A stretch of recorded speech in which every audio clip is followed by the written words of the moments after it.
Hi everyone. So today I'm going to introduce you to the concept of the Panopticon, which was conceptualized by Jeremy Bentham, who was a philosopher. And once I explain the concept to you, it would be clear to you how feminists have used this concept to explain the position of women in the society.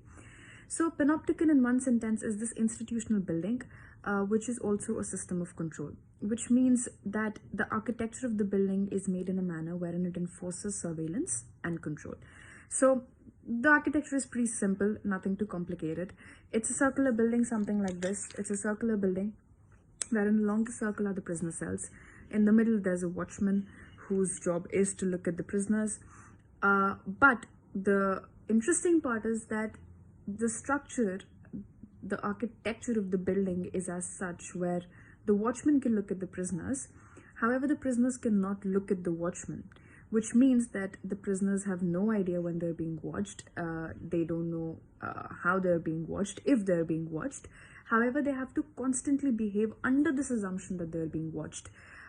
This concept, which I find to be very interesting, is not only been used by feminists, but also used to understand countries which are very dictator-like in a manner, which have a very strong surveillance system to keep track on their citizens. So keep a track of their citizens. But coming back to how feminists use it, like I told you earlier, feminists have understood this concept and used this to explain the position of women in the society. And they believe that women are like the prisoners in the world in a patriarchal society, because right in the middle where I said the watchman is where the concept of patriarchy is. It's in the works of feminists. Feminists work, they say men, but I'd like to use patriarchy because I think as a concept it affects all of us equally, whether men or women. So I believe that the set values and belief system and prescribed behaviors of patriarchy ends up being that watchman, wherein it's looking at us.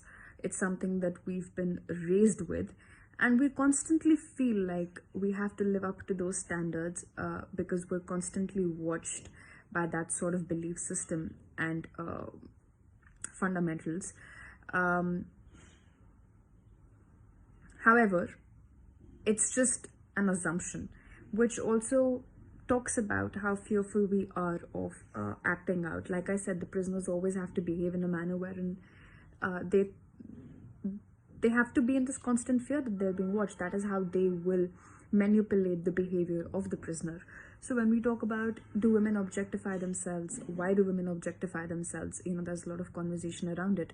It's important to understand that in the process of objectification, it takes two people generally, objectified and objectified. And in some works of